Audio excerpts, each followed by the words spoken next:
સત્તાધારના વિજય બાપુનો વિવાદ દિવસે ને દિવસે વકરી રહ્યો છે। આ બધાની વચ્ચે વિજય બાપુને લઈને અનેક એવા આક્ષેપો લગાડવામાં આવ્યા હતા અને સોશિયલ મીડિયામાં જેટલી પણ પત્રિકાઓ વાયરલ થઈ હતી આજના દિવસની કે ચાલો સત્તાધાર તે જ ભીડ અત્યારે હાલ સત્તાધારમાં ઉમટી છે। બીજના દર્શન કરવા માટે પણ અત્યારે અનેક એવા શ્રદ્ધાળુઓ છે જે સત્તાધાર પહોંચ્યા છે, પરંતુ આ બધાની વચ્ચે વિજય બાપુનું ક્યાંક આજે શક્તિ પ્રદર્શનનું આયોજન હોય તેવું પણ દેખાઈ રહ્યું છે। નમસ્કાર, હું હંસિની અને તમે જોઈ રહ્યા છો નિર્ભય ન્યૂઝ।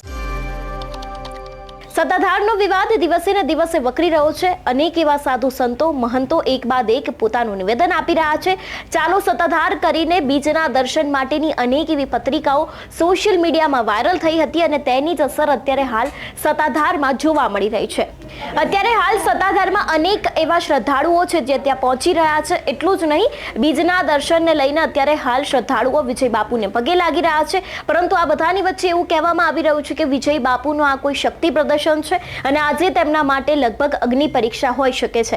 આની પહેલા પણ આપણે વાત કરી એ પ્રમાણે વિજય બાપુ પર અનેક એવા આક્ષેપો લગાડવામાં આવ્યા હતા। તેમની પ્રેમિકા ગીતાબેન વ્યાસને લઈને હોય અથવા તો પછી તેમના ઉપર જમીન કૌભાંડના અને પૈસા પચાવવાના આક્ષેપો હોય, તેવા જ અનેક આક્ષેપો વચ્ચે આજે ચાલો સત્તાધાર કરીને જેટલી પણ પત્રિકાઓ સોશિયલ મીડિયામાં વાયરલ થઈ છે તેને જ લઈને અનેક એવા શ્રદ્ધાળુઓ અત્યારે હાલ સત્તાધાર પહોંચી ગયા છે। જે પ્રમાણે અત્યારે સત્તાધારમાં ભીડ દેખાઈ રહી છે એ પ્રમાણે એવું લાગી રહ્યું છે કે લગભગ આજે વિજય બાપુનું કોઈ શક્તિ પ્રદર્શન હોઈ શકે છે અને આજે આ જ વિષયને લઈને અનેક મોટા ખુલાસા પણ થઈ શકે છે તેવું લાગી રહ્યું છે।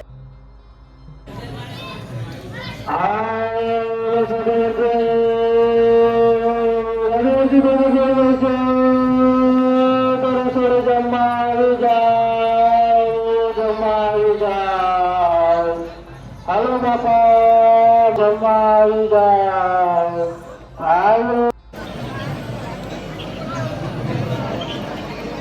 બોલા ધીરુભાઈ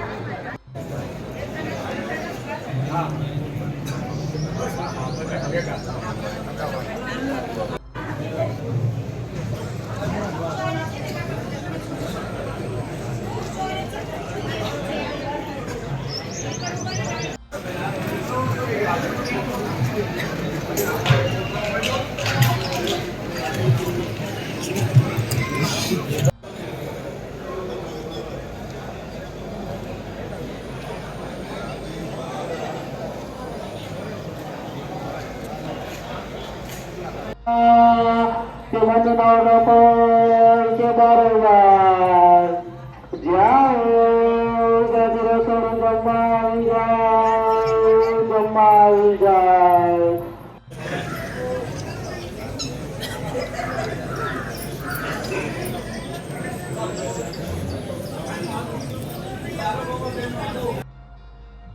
ચાલો સત્તાધાર કરીને જેટલી પણ પત્રિકાઓ વાયરલ થઈ હતી તે જે પત્રિકાઓને લઈને અત્યારે હાલ સત્તાધારમાં અનેક એવા આસ્થાના કેન્દ્રના જેટલા પણ લોકો આને માને છે તે દરેક લોકોની ભીડ અત્યારે હાલ ત્યાં ઉમટી ગઈ છે અને આજે વિજય બાપુ કદાચ કોઈ નવો ખુલાસો કરી શકે છે।